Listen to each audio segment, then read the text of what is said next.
Hello and welcome to Rays of Hope, brought to you by the Purchase Area Sexual Assault and Child Advocacy Center. My name is Amy Clevidence and I'll be your host for today's show. Today we're coming to you from location at PASAC's Paducah campus. Behind me you'll see PASAC's Expressive Therapy Center. It's the only expressive therapy center in the state of Kentucky that brings services exclusively to victims of sexual assaults and sexual violence. Joining me on today's show will be members of PASAC's therapy team. They'll be discussing with us the various approaches to therapy that they bring to our clientele, both children and adults, and the different ways that we approach therapy from traditional senses. I hope that you'll learn a lot from today's show. We've got a lot to cover, so let's go on in. Joining me now is Lori Brown, Executive Director here at PASAC. In addition to overseeing the 5 programs here at the center, Lori is also a therapist herself, and she's going to give us a little insight as to what therapy looks like here at PASAC. So Lori, we know here at the center we see all kinds of individuals, children who've been sexually abused, adults who've been sexually assaulted. There's a myriad of traumas that these individuals have incurred. So talk to me a little bit about services here at PASAC. I know some individuals seem to think that sexual violence is something that's more physical, but it really is more emotional, psychological, behavioral. So what do you see here? Well, although everyone is impacted differently, there are some things that in general that we do know about how people are affected by sexual violence. Unfortunately, experiencing this type of interpersonal violence is something that really does affect every aspect of a person's life, no matter what age they are. The way that they feel about themselves, the way that they feel about others, and just how they feel in the world. I think most significantly it really impacts their sense of safety and sense of security. And that's one of the things that from the beginning that we really work to do is to try to help people feel safe and comfortable and create an environment where they can feel empowered and take ownership and really be a part of how their treatment progresses. We know no person's experience is like another. How do you determine what help somebody needs or what treatment plan that you put forth?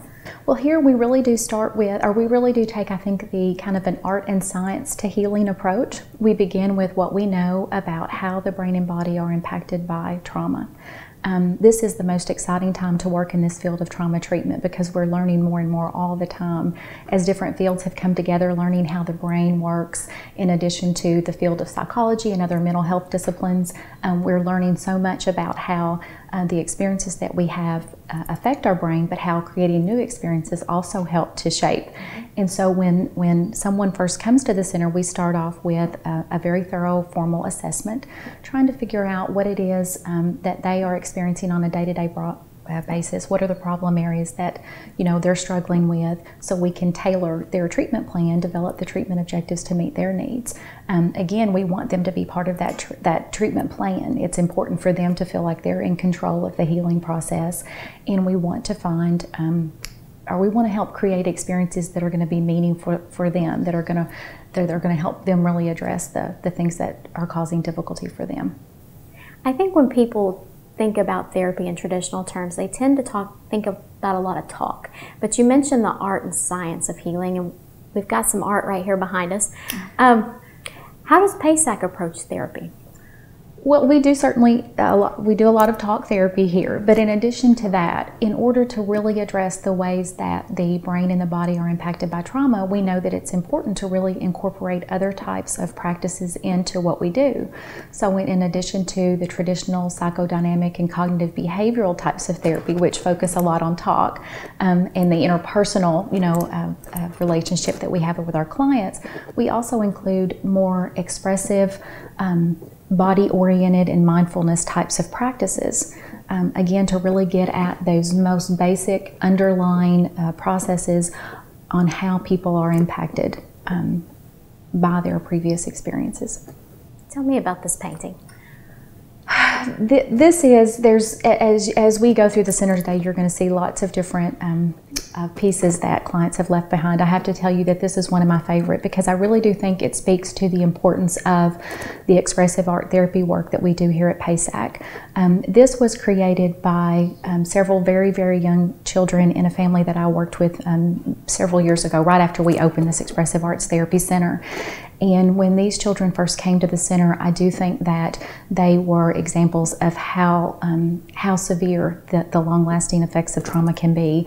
When they presented, they were really suffering from a lot of developmental delays, speech delays, social delays. Again, every aspect of an individual, especially for a child, and the younger a child, the more severe and more comprehensive that impact of trauma is. And so for these kids, they had experienced at very young ages severe abuse, including sexual abuse, but also neglect by their caregivers. And they had just been moved to a safe environment and started treatment here. And over the course of their treatment, I think that the painting itself kind of speaks to the transformation. We did a lot of play therapy. Of course, play is the language of kids, in addition to the art and more expressive kinds of therapy, movement, dance, sand tray, drama. We did a lot of puppetry and acting out, but different types of activities that really allowed them to be able to access the things that they needed to. When people experience trauma, especially again at this type of young age, the way that those experiences are stored become very disconnected and very fragmented. And so in incorporating these types of expressive and arts activities into that really allows them to be able to connect things inside, and then to be able to express those things so they're able to find some meaning. It helps them to be able to learn how to regulate. I think I brought up safety at the beginning. That's one of the biggest issues that people tend to have, is that sense of safety. The major impact of trauma on the brain is on our stress response system. We're built for survival just like all other animals. And so when you go through something that threatens your safety, like many of the individuals who come here do, that stress response system becomes very overactive, and that hyper arousal that we see, and inability to really regulate. And so through these kinds of activities, people are able to express themselves, but they're also better able to learn how to regulate. And through this, as you can see, this was, I think, one of the last ending sessions in treatment for these young children, and they were able to really communicate. They could identify with the negative experiences that they had had and the feelings that they had had as a result of that, but then be able to move into a more positive outlook. Really, I think, again, a good example of how they, through their treatment and their experiences here, could move towards more long-term health and recovery by being able to do that work on the inside stuff, and to be able to, again, to communicate, repair, and recover from those very difficult experiences at such a young age. This is truly the art and science of healing. Thank you, Lori, for that explanation. And we are now going to move on throughout the center, meet a few more members of the therapy team, and get a little more hands-on, take a look at specifically what she's illustrating and the various mechanisms that are used here to help individuals do just this. I'd like to introduce you now to Teresa Morris. She's a therapist here at PASAC, and she also leads a yoga class. Joining us on the floor is Miss Allison, who's going to be our test student today. Teresa, thank you for joining me. Tell me about the yoga program at PASAC. How does trauma-sensitive yoga differ from traditional yoga? Well, we began the trauma-sensitive yoga program here about 5 years ago when we opened at the building, the Expressive Therapy Center. With the goals of the program are to help people become aware of their bodies and learn to use their body as a tool or as a resource to be able to deal with the impact of trauma. The nature of interpersonal violence and sexual violence can really impact people in their bodies, and kind of disconnecting people from their bodies. So what we want to do is help people connect with themselves, and find that internal strength to be able to deal with or cope with the symptoms of trauma that they may be experiencing. Now, trauma-sensitive yoga differs from the types of yoga that you may experience at a gym or in a studio. The foundations are very similar. And what we want to do is help people be able to connect with their breath and their body. And so what we do are different exercises, as you may see Allison doing, and as people are doing the different postures, connecting with the flow of their breath.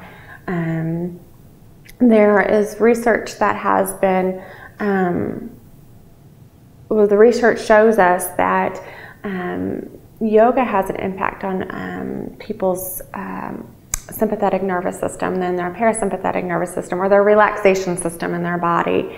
And so people are able to regulate their stress response, their anxiety, through the exercises that are learned and practiced in yoga.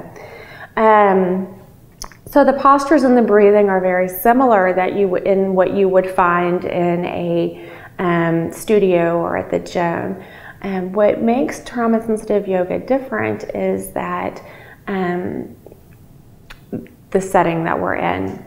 There's a lot of privacy back here. We don't have a lot of traffic in and out, and so we want to provide a safe, secure place for people to come in and explore and be present with themselves. The other aspect of trauma-sensitive yoga is the knowledge of trauma that the instructor has. If somebody is coming here as a client, we want them to be with somebody who has the knowledge of how they're impacted, what are their symptoms, and who's in communication with their therapist as well, so that if things come up in practice, that we can really work together as a team to help them find ways to manage that. And the other aspect of trauma-sensitive yoga is the language that is used. In a typical yoga class, like at a studio, there may be a type of foreign language called Sanskrit that's used. We don't use that in trauma-sensitive yoga. We want things just to be as comfortable and non-complex as possible, so that people can just focus on themselves. The other part of language that we use is inviting language. We want people to feel in control of their body and be able to feel empowered by the movements that they do. So they're really invited to explore different aspects of their poses. Wonderful. I'm going to ask the question many of our viewers may be thinking. Do you have to be physically fit to do this? Absolutely not. That is one of the biggest strengths of yoga, is that it meets you where you are. You don't have to be strong or flexible to practice yoga. Those are things that come with the practice of yoga. We definitely tailor each yoga session to meet individual needs.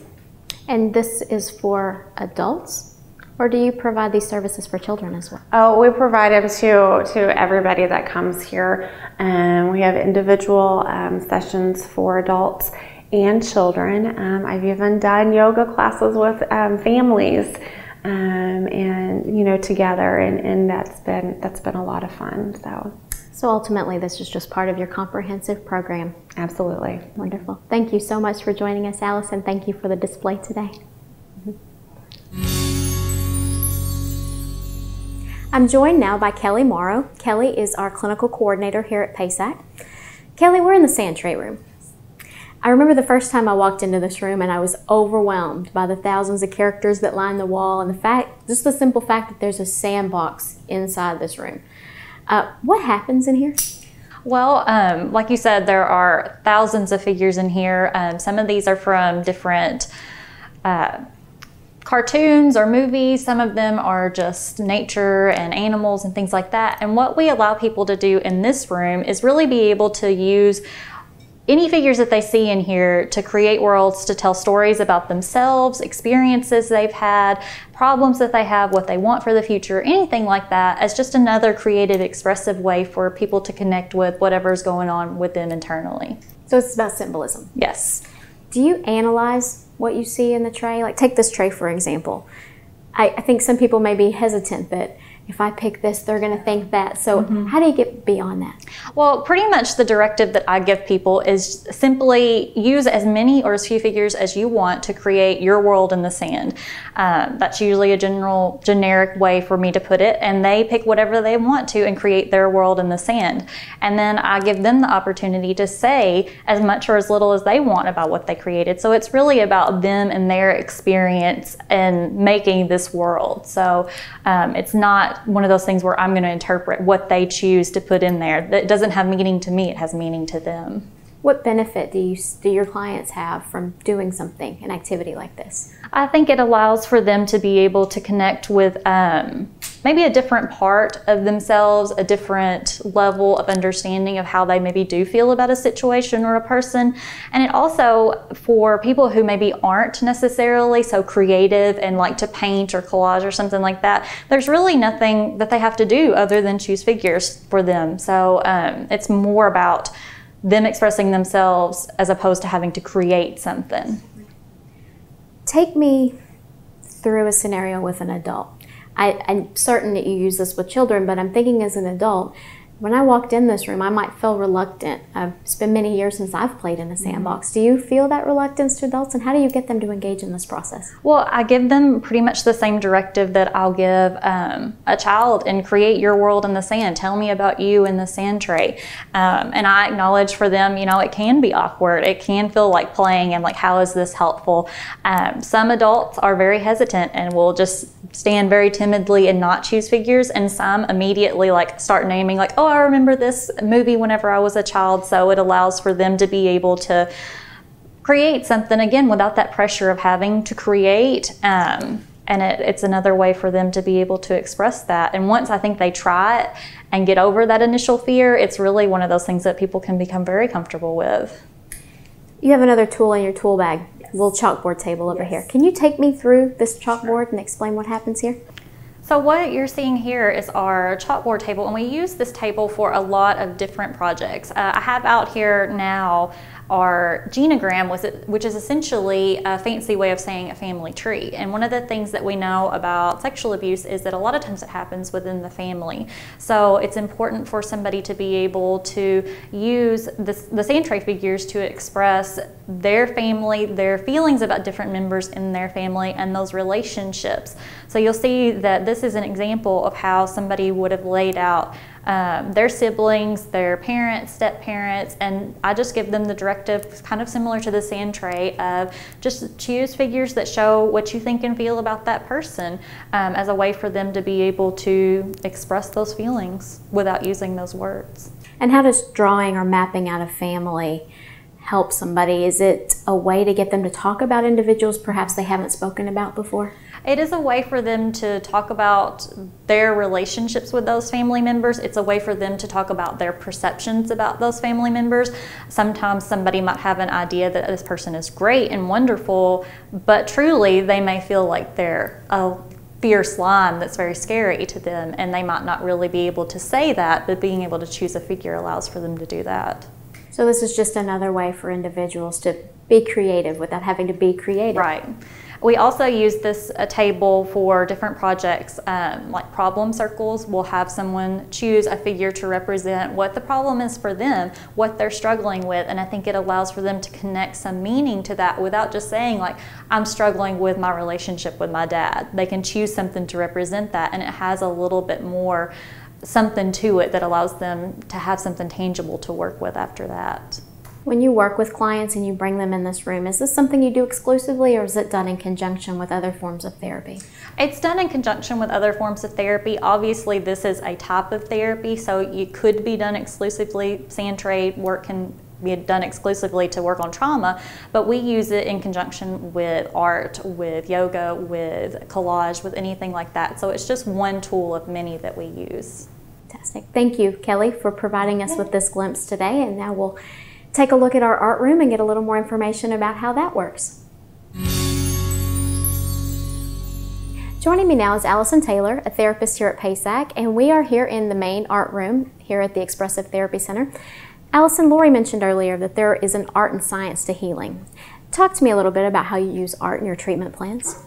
Well, art is actually a really important component in the therapeutic process, and a lot of people kind of overlook that, and they're a little bit scared of art. You know, well, I'm not creative enough or I'm not talented enough, but it's really not about that talent or that creativity, because we all have these things inside that we kind of hide away.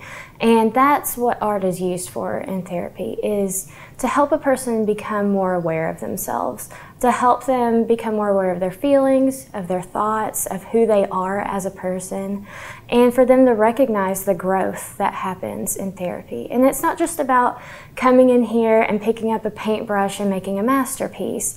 It's really more about exploring how they feel and getting in touch with themselves. And sometimes that's through writing. You know, most of our clients get a journal when they start therapy, and some people don't really like journaling very much, but you know, maybe just a little bit each day. How they feel before they do deep breathing and after they do deep breathing, just to note some of the changes that are happening. Or maybe they just sit down with a piece of paper and we say, you know, just use the colors to create what it feels like inside your body. And so you'll come up with these creations, you know, like this one over here, that can help kind of be a starting point for talking about what those feelings are like for them. Maybe they feel caged in and dark and scared and alone, and they wouldn't have been able to say that with words, but through the painting they can say that, and then we can look at it.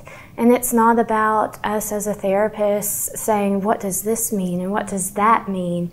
It's more about just exploring with the client, you know, what they feel about things. But there's also this beautiful progression that happens with the art, and it's something that the client can see themselves.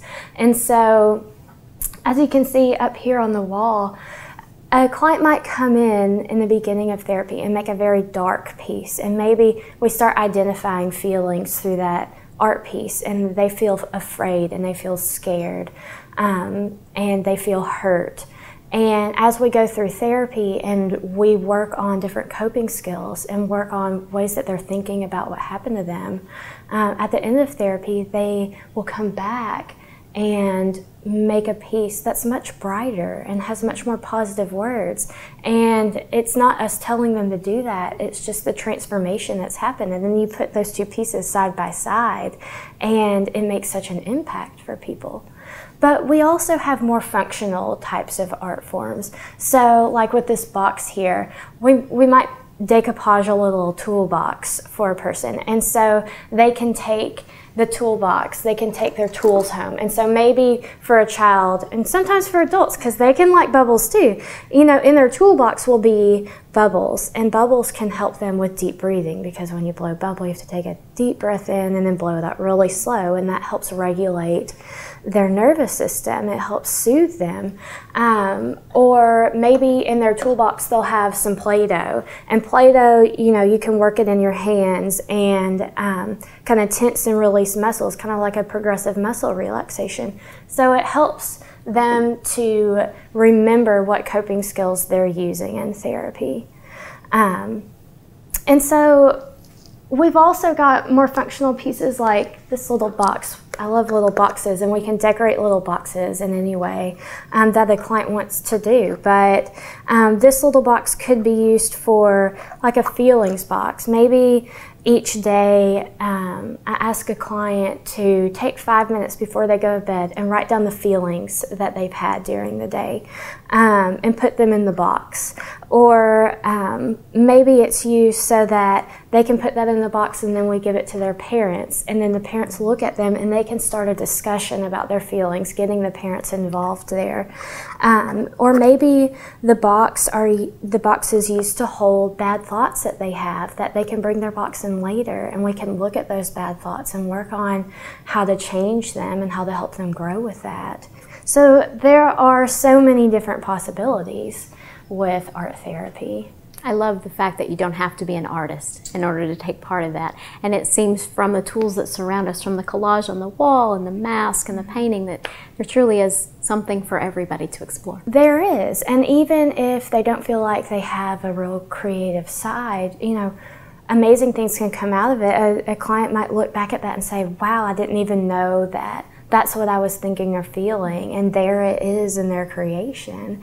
And it truly isn't a matter of how well they draw or paint or sculpt or anything like that. Sometimes it's just a matter of taking a blue marker and saying, this is my sadness, and scribbling it all over the page, and a red marker and saying, this is my anger, and scribbling it all over the page, and it transforms into something meaningful for them.